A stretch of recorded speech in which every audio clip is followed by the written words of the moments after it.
Jadi izinkan saya memperkenalkan diri. Nama saya adalah Tesalonika Simorangkir, biasa dipanggil Tessa, atau orang-orang remaja biasa manggilnya Kak Tessa, atau kalau orang tua biasa manggilnya Inang, terserah, boleh dipanggil apa saja. Saya adalah orang Tarutung juga, dari Jalan TD Pardede Lorong 1. Terus saya itu berjemaat di GKPI Jemaat Khusus Tarutung Kota, Mama Borositumea, dan saya diberangkatkan dari Universitas Kristen Satya Wacana. Saya sekarang menjalani semester 8. Jadi saya di gereja ini ber-PPL, yaitu praktek pelayanan. Karena baru kali ini saya berkhotbah di mimbar, jadi saya memperkenalkan diri saya. Kalau di Satya Wacana itu kami ada 6 tahapan baru kami turun ke PPL. Seperti kalau PPL pertama itu kami dikasih kesempatan 4 bulan di sekolah minggu, di PPL kedua kami dikasih kesempatan di remaja, di PPL ketiga kami dikasih kesempatan di pemuda-pemudi, di PPL keempat baru kami dikasih kesempatan untuk melayani di ibadah keluarga atau pertanian. Di PPL 5 kami diberikan kesempatan untuk turun ke lapangan menjadi guru atau masuk ke lembaga. Jadi setelah 5 PPL itu baru kami dikasih kesempatan untuk berhomiletika atau praktek berkhotbah seperti yang saya lakukan di depan ini. Jadi setelah lulus dulu ke 5 PPL itu dan setelah lulus praktek berkhotbah atau homiletika, baru kami diperbolehkan untuk turun ke PPL 6, yaitu PPL terakhir, sebagai bukti bahwa kami sudah lulus mengikuti dan siap berlatih menjadi calon pendeta. Jadi dengan segala kekurangan saya ini dan juga teman-teman atau saudara-saudari, izinkan saya menyampaikan firman Tuhan ini. Begitulah perkenalan singkat dari saya. Kalau ada mungkin yang kurang, bolehlah kita berkenalan nanti. Kita buka teks firman kita pada hari ini yang tertulis di Filemon 1 ayat 4 sampai ke 7. Filemon 1 ayat 4 sampai ke 7. Kita baca secara responsoria atau bergantian. Saya mulai dari ayat yang keempat.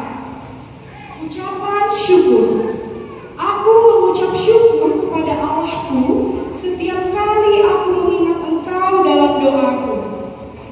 Karena aku mendekat dengan kasih-Mu kepada semua orang kudus dan ketaatan-Mu kepada Tuhan Yesus. Dan aku berdoa agar persekutuan-Mu di dalam iman turut mengerjakan pengetahuan akan yang baik di antara kita untuk Kristus. Dari kasih-Mu sudah beroleh kegembiraan besar dan berbahagia, sebab hati orang kudus telah menemukan saudara. Sekali lagi saya sapa, Shalom dan selamat hari Minggu bagi kita semuanya. Shalom. Bapak Ibu yang terkasih serta saudara-saudari yang terkasih, kita masuk sekarang ke minggu keempat setelah Trinitatis dengan tema kasih yang menggembirakan dan menguatkan. Jadi khotbah kita pada hari ini itu berbicara tentang kasih yang menggembirakan dan menguatkan. Tetapi sebelum masuk ke inti teksnya, saya ingin bercerita terlebih dahulu. Ada ilustrasi kalau di kita orang Batak, ketika kita memiliki perasaan kepada seseorang atau ketika kita suka kepada seseorang, mencintai seseorang, pasti kita mencintainya dengan penuh perasaan atau totalitas. Kita akan membuktikan melalui kata-kata manis atau gombalan-gombalan manis. Apalagi kalau laki-laki Batak biasanya pintar gitu menggombal. Pasti gombalannya bisa meluluhkan hati perempuan-perempuan.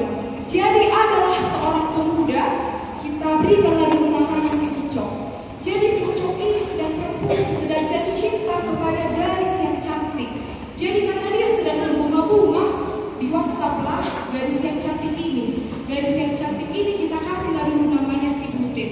Jadi di WhatsApp si Ucok lah si Butet ini. Katanya lah, Dek, jangan lupa ya, perasaan abang samamu ini sudah dalam kali.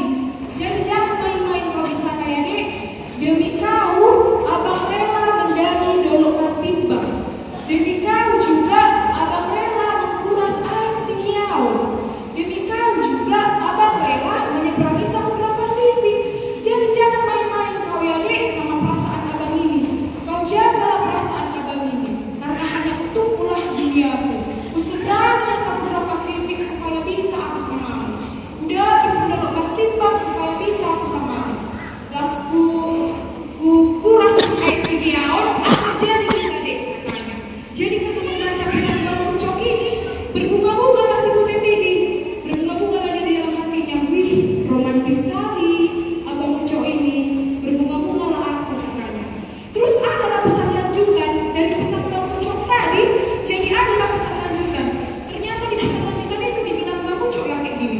Dek, nanti malam kalau tidak hujan, aku main ke rumahmu ya dek. Jangan lupa ya, kita jalan-jalan ke Hasak. Lihat-lihat air sungai kita di sana. Tapi kalau gerimis dek, kita batal jalan ya. Soalnya mamaku bilang, angin malam di Tarutu ini dingin kali. Aku takut masuk angin, nanti dikerok pula aku pakai koin 1000. Jadi berbekas-bekas, malu aku katanya.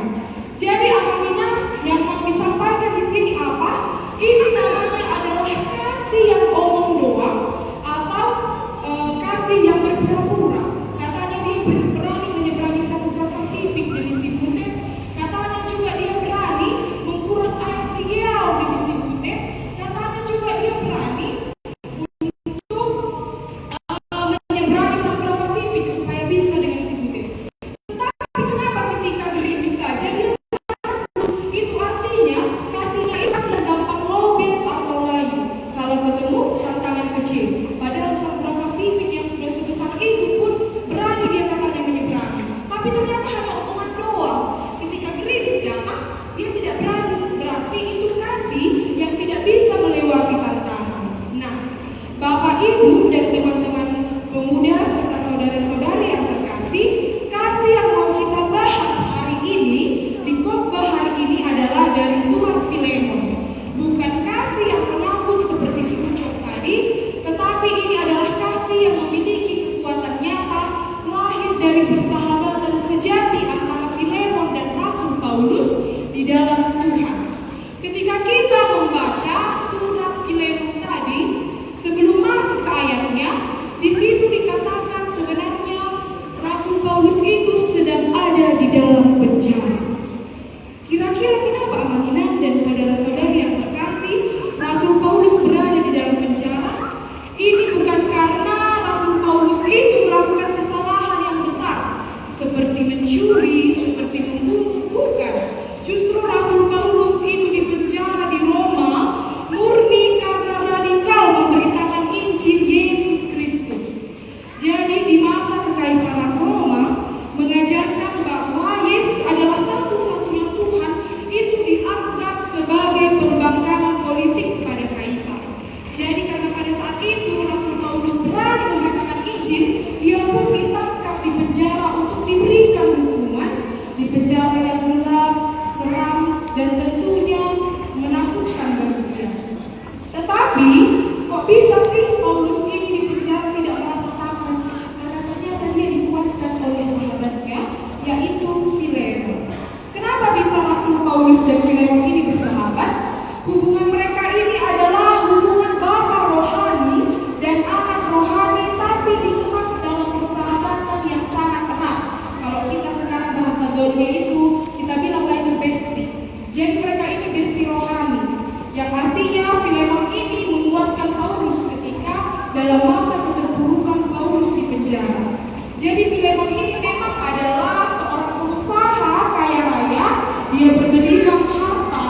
yang mengingat nama kita orang itu menjadi malas, atau mengingat nama kita orang itu menjadi bersyukur. Makanya makanya seringnya kan kalau orang misalnya meninggal orang, serta maju berbahasa Batak maju tidak menjelaskan ilustrasi ini sedikit. Kalau orang meninggal seringnya dikatakan kayak gini, goda dunia si motor siapko doaku wasa kantor-kantor mate ho goda dunia si motor siapko alai dah madon si tiruo katanya goda diingot alai dah madon tiru. Jadi sering itu terjadi. Itulah tipe yang pertama itu, yang mengingat namanya saja kita menjadi malas.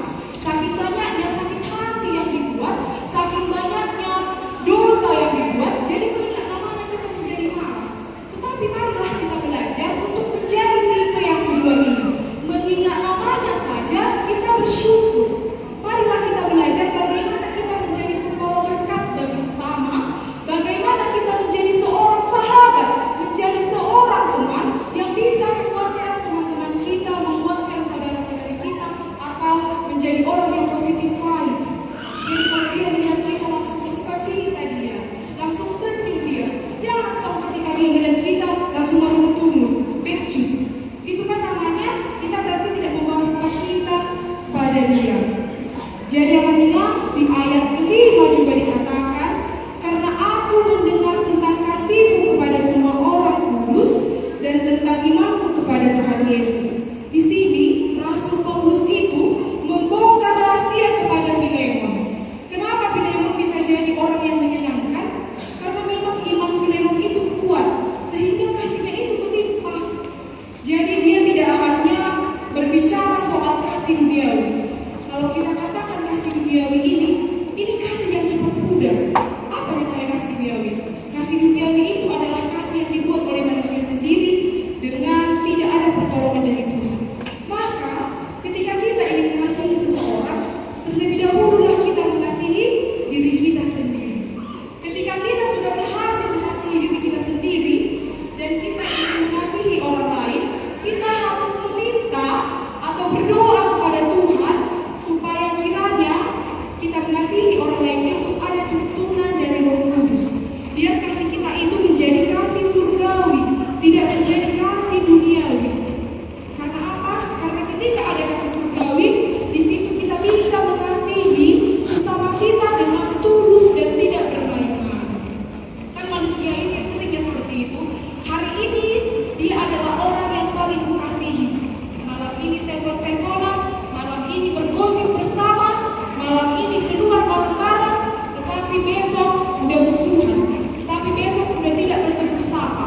Jadi untuk menolong kita agar kiranya kasih surgawi itu nyata di dalam kehidupan kita, kita harus belajar untuk meminta kepada Tuhan supaya Tuhan kiranya menolong kita, memberkati kita, agar kiranya ketika kita mengasihi seseorang kita bisa dituntun melalui kasih dari Roh Kudus. Jadi ada yang mengenal dan saudara-saudari yang terkasih, ilustrasi yang kita dengarkan sekarang melalui bagaimana sebenarnya kasih ini bekerja. Jadi yang mengenal, saya ceritakan ilustrasi ini adalah hubungan dua orang pasang kekasih yang mereka sudah berpacaran selama 5 tahun lamanya. Jadi karena mereka sudah berpacaran 5 tahun lamanya, tentu mereka ini ingin masuk ke jenjang yang lebih serius atau masuklah itu ke Partupolo. Jadi karena masuk ke Partupolo, tentu setelah itu masuk ke Marhata Sinamon. Jadi ketika Marhata Sinamon dipimpinlah oleh dengan tubuhnya, jadi di belakang tubuhnya lah kayak gini. Karena Boruku ini sudah sarjana, dia sudah PNS, pekerjaannya bagus, kami minta Sinamonnya 80 juta tunai, ditambah kerbau 2 ekor, emas 50 gram. Jangan main-main, Boruku ini orang terpandang itu. Mendengar kata-kata itu, langsung layulah perasaan keluarga dari laki-laki ini. Mereka langsung lepas, buasa apa ya Sinamonnya, apa sudah botohan pada cemiri, kayak sejenak pemak narok kata kayak gitu. Langsung layulah perasaannya, terpukullah bapaknya. Kenapa mahal kali Sinamonnya? Jadi malamnya itu setelah Marhata Sinamon, di WA haleknya yang laki-laki itulah perempuan itu. Kayaknya kita harus puasa dek, makan seumur hidup. Mahal kali sinawong dek. Atau enggak kayak gini lah, mengeluh lah kita dek, gak terbayar abang sinawongmu yang mahalan. Katanya lah sama perempuan itu. Karena mendengar kata-kata dari laki-laki itu, bulat tata marwani boru-borui. Dia menjadi sangat terpukul dan dia tidak mau lagi melanjutkan mereka ke jenjang pernikahan. Jadi apa artinya dari ilustrasi ini yang Magina? Berbicara tentang sinamot tadi yang saya ceritakan, memang berbicara jujur itu mahal bagi seseorang yang baru merintis atau seseorang laki-laki yang masih muda baru merintis. Tetapi rasanya itu memang seperti memikul beban seberat gajah. Tetapi apa maknanya sebenarnya yang saya sampaikan di sini adalah kasih yang sejati itu tidak pernah murah. Kasih itu selalu menuntut pengorbanan yang mahal. Sinamot yang mahal yang diminta oleh pihak perempuan tadi bukan untuk membeli perempuan tersebut, melainkan ini adalah sebuah pesan tersirat dari orang tua si perempuan kepada si laki-laki. Ibaratkan pesan tersirat itu begini: kami menyerahkan putri kami yang berharga ini kepadamu, jagalah dia, sayangilah dia, dan tuntunlah dia kepada kebahagiaan yang engkau buat. Tetapi bisakah laki-laki itu memberikan kasih yang sedalam itu kepada dia? Bisakah laki-laki itu mau berjuang? Bisakah laki-laki itu mau bekerja keras agar tercapai dia untuk bisa menikahi perempuan itu dengan mahar yang diminta oleh mereka? Tetapi ternyata laki-laki itu langsung menyerah. Padahal di sini adalah kasih yang sejati itu tidak pernah murah. Memang kasih yang sejati itu harus menuntut pengorbanan yang mahal, harus ada perjuangan. Jangan kita bilang hari ini I love you, tetapi kita tidak mau bekerja keras dengan dia, tetapi kita tidak mau berjuang bersama dia. Sama aja, semua kata-kata kita itu adalah bullshit atau bohong. Sama lah itu Amanina dan saudara-saudari yang terkasih, seperti kelanjutan firman Tuhan yang kita baca hari ini mengenai kasih yang berdaya guna. Di ayat 6 dikatakan, dan aku berdoa agar persekutuanmu yang membuahkan iman berdaya guna untuk memuliakan Kristus di dalam segala yang baik di antara kita. Kata kuncinya di sini adalah berdaya guna. Paulus mau bilang, iman dan kasih itu jangan cuma jadi teori, jangan cuma jadi bahan khotbah hari ini. Jangan hanya kita mengupload status rohani, jangan hanya kita mengupload foto kita di Instagram bahwa kita sudah bergereja, jangan hanya kita memberikan status rohani setiap pagi.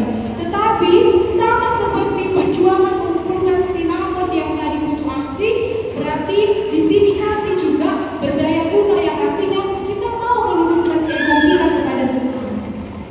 Yang artinya di dalam keluarga mungkin aman indah pasti tidak selamanya rukun saja, pasti ada saja masalahnya. Tanpa kita sadari bisa hampir setiap hari bertengkar karena persoalan-persoalan kecil. Tetapi bagaimana ketika kita belajar mengasihi seperti kasih Filemon kepada Rasul Paulus, di sana kita mau menurunkan ego kepada pasangan kita masing-masing. Jangan jadi perhata saja, cuma kata-kata yang mau didengarkan. Kalau itu dibilang, itulah yang terjadi. Tidak mau mendengarkan sesama, itu artinya berarti kasihnya itu masih berego. Di dalam orang tua atau di dalam anak ke orang tua, membantu orang tua tanpa bersungguh-sungguh. Berarti ketika kita mengasihi orang tua kita, ketika kita mau disuruh, ketika kita mau melaksanakan apa yang mereka suruh, disitulah kita telah melaksanakan kasih yang berdaya guna. Di dalam pertemanan, kita mau saling menopang satu sama lain. Jangan hanya ketika banyak uangnya, kita berteman dengan dia. Atau jangan hanya ketika kita lagi senang-senang aja, kita berteman sama dia. Tapi kalau dia susah, kita tinggalkan dia. Ada masalahnya, kita tinggalkan dia. Jadi supaya kasih itu berdaya guna, marilah kita belajar untuk mengasihi tanpa makna. Jangan kita mengasihi hanya mengharapkan bantuan. Mengasihi kau ya, harus ada imbalannya. Harus kau kasih aku setengah dari ladangmu itu. Harus kau kasih aku setengah dari upah pekerjaanmu itu. Tetapi mengasihi dengan setulus hati, mengasihi berdaya guna yang artinya ada manfaatnya kita mengasihi dia. Seperti Rasul Paulus kan, dan juga Filemon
jadilah seorang sahabat yang penghibur. Jangan hanya menjadi seorang sahabat yang ketika senang-senangnya saja datang. Seperti yang dikatakan di lagu Bahasa Kasih, dikatakan seperti ini. Kasih pasti lemah lembut, kasih pasti murah hati, kasih pasti murah hati, kasih-Mu, kasih-Mu Tuhan. Inilah yang harus kita pelajari di dalam hati kita masing-masing. Ajarilah kami ini saling mengasihi. Ajarilah kami ini saling mengampuni. Ajarilah kami ini kasih-Mu ya Tuhan, kasih-Mu kudus tiada batasnya. Kalau Inang dan teman-teman mengetahui lagunya, mari kita bisa bernyanyi sama-sama. Ajarilah kami ini saling mengasihi. Ajarilah kami ini saling mengampuni. Ajarilah kami ini kasih-Mu ya Tuhan, kasih-Mu kudus tiada batasnya. Lagu ini mengingatkan kita ketika kita ingin mengasihi orang-orang yang dekat dengan kita, atau pacar, teman, suami, istri, dan seluruh keluarga kita, kita harus meminta pertolongan Roh Kudus. Agar apa? Agar di dalam kasih itu terjadi pengampunan, agar terjadi pengasihan. Seperti Filemon yang mengasihi Rasul Paulus, kiranya kita pun bisa belajar untuk mengasihi sesama kita dengan hati kita yang paling tulus, dan meminta pertolongan Roh Kudus agar Roh Kudus yang kiranya menguatkan dan menuntun kita. Lalu bagaimana caranya menjadi Filemon zaman now, atau menjadi Filemon yang bisa mengasihi sesama? Bagaimana caranya kita menjadi Filemon zaman now? Yang pertama, jadi mood booster buat setiap orang yang dekat kepada kita. Orang itu harus bersukacita setiap melihat kita. Orang harus gembira setiap melihat kita, karena adanya perlakuan di dalam hidup kita yang menjadi contoh bagi dia. Adanya sukacita ketika dia melihat kita. Jadi janganlah tahu kita hanya menjadi seseorang, apalagi di dunia pelayanan atau di dunia pertemanan, yang hanya penuh banyak kritik, tetapi tidak ada pertolongan. Tetapi marilah menjadi teman yang saling menguatkan satu sama lain, atau menjadi suami istri yang menguatkan satu sama lain. Kalau di rumah, misalnya anak Minang bisa saling memuji satu sama lain agar terjadi mood yang baik. Misalnya hari ini, cantik kali kau Mak, yang mau ke pasar ya kau Mak, cantik kali kau Mak. Janganlah toh misalnya beristip Minang itu langsung dijawab aman kayak gini. Merah kali lipstikmu Mak, gak cocok sama yang merahan, menor. Kayak mana ya kau Mak, naturalnya sedikit. Jangan seperti itu. Tapi harus menjadi mood booster. Harus ketika dia mendengar omongan kita, melihat kita, dia menjadi bersemangat. Lalu yang kedua, menjadi Filemon zaman now adalah memperhatikan kasih yang memulihkan. Atau jangan hanya menghakimi seseorang, tetapi harus merangkul mereka. Ketika ada misalnya dari kita atau dari tetangga, dari pertemanan kita yang mungkin melakukan suatu kesalahan atau dosa, janganlah kita hanya menghakimi saja, tetapi mari kita merangkul dia di dalam Kristus, menguatkan dia agar terjadi kasih yang saling mengasihi. Lalu yang ketiga adalah membangun lewat perkataan yang memberkati. Artinya kita harus mengucapkan kata-kata yang baik setiap kali kita melihat dia. Kita harus menjadi pendengar yang baik dan juga mensupport dia, merangkul dia, menghibur hatinya. Jangan jadikan pertemanan itu atau hubungan rumah tangga itu sebagai ruang sidang pengadilan yang isinya hanya penuh dengan interogasi, tapi tidak ada support. Orang-orang itu sangat butuh loh dipuji. Orang-orang itu sangat butuh dipuji, diapresiasi.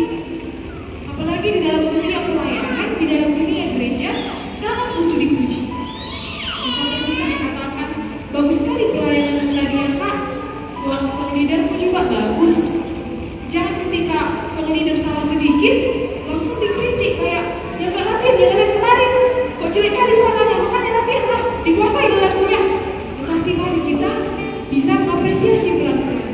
Karena apapun yang dilakukan di dalam pelayanan, di dalam pekerjaan, pasti ada tantangannya dan tidak mudah.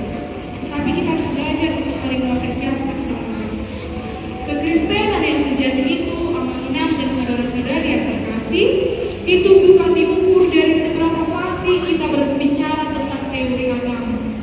Kekristenan yang sejati pun tidak diukur dengan seberapa banyak status rohani yang sudah kita upload di sosial media. Tetapi kekristenan yang sejati itu diukur melainkan dari siapa yang kehadirannya paling memancarkan kasih Kristus yang menyegarkan jiwa sesama. Marilah kita saling mengasihi karena Tuhan Yesus telah terlebih dahulu mengasihi kita. Amin. Kita berdoa. Bapa yang baik, kami mengucap syukur atas segala kebaikan Tuhan yang masih dapat kami rasakan hingga pada saat ini. Kami tadi telah mendengarkan sebagian dari firman Tuhan. Kiranya Tuhan memasukkan firman tadi ke dalam hati dan pikiran kami, agar kami menjadi orang-orang yang dapat memancarkan kasih kepada sesama kami. Kami bisa menjadikan kasih itu yang menggembirakan dan menguatkan mereka, agar kiranya setiap orang yang dekat dengan kami dapat bersuka cita karena kasih yang dipancarkan melalui kami. Tuhan, tuntun kami menjadi anak-anak-Mu yang selalu berbuat baik di dalam kehidupan kami. Kami mengaku bahwa kami memang manusia yang masih banyak mengalami kesalahan atau menyakiti hati teman-teman kami. Tetapi Tuhan, ketika mendengarkan firman tadi, tutuplah hati dan pikiran kami, agar kiranya firman tadi dapat berbuah di dalam kehidupan kami masing-masing. Tuhan, kami juga berdoa untuk Haryanti Silitona yang nanti akan menerima pemberkatan daripada Engkau. Tuhanlah kiranya yang memberkati pemberkatan mereka, agar kiranya pemberkatan mereka dapat menjadi pemberkatan yang sesuai dengan kehendak Tuhan, menjadikan mereka pasangan yang baik dan memuliakan nama Tuhan. Begitu juga Tuhan, kami juga meminta kepada Tuhan supaya Tuhan juga memberkati pemberkatan yang akan melaksanakan Hermina Sitompul. Tuhan kiranya yang memberkati pemberkatan mereka, agar kiranya pemberkatan mereka terjadi sesuai dengan kehendak Tuhan dan mereka bisa menjadi pasangan yang baik-baik di dalam Tuhan. Tuhan, kami juga berdoa kepada teman atau saudara-saudara kami yang berulang tahun pada hari ini yang mungkin namanya tidak dapat kami sebutkan satu persatu.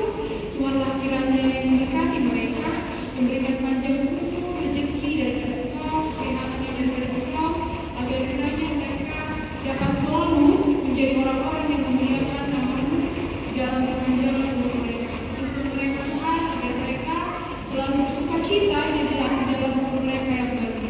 Begitu juga Tuhan dengan saudara-saudara kami yang mungkin belum dapat hadir ke gereja ini, yang mungkin dalam keadaan sakit. Tuhanlah kiranya yang menyembuhkan sakit penyakit mereka, agar kiranya mereka dapat berkumpul bersama-sama dengan kami untuk memuji dan memuliakan nama-Mu yang kudus itu. Kami juga berdoa Tuhan untuk seluruh pelayan yang ada di gereja ini, baik itu dari pendeta, penatua, staff leader, guru sekolah minggu, dan setiap puluhan kor yang ada di gereja ini. Kami mendoakan mereka Tuhan, agar kiranya pelayanan yang mereka lakukan bisa menjadi pelayanan yang terbaik. Berikan mereka hikmat dan kebijaksanaan, agar ketika mereka melayani, di sana ada nama Tuhan yang termuliakan. Biarlah kiranya dari keterbatasan mereka, keterbatasan kami melayani, Tuhan kiranya yang menyempurnakan, agar nama Tuhan yang kudus itu semakin termuliakan. Tuhan, kami adalah manusia yang tidak pernah luput dari segala dosa dan kesalahan. Ampunilah kiranya dosa-dosa kami, agar kami selalu layak disebut sebagai anak-anak-Mu. Keluarga kami Tuhan yang ada di perantauan, Tuhanlah kiranya yang menjagai dan melindungi mereka. Tuhanlah kiranya yang menjagai mereka, agar kiranya mereka di sana selalu di dalam lindungan tangan Tuhan. Terpuji dan termulialah nama-Mu. Terima dan sempurna nama doa kami ini di dalam nama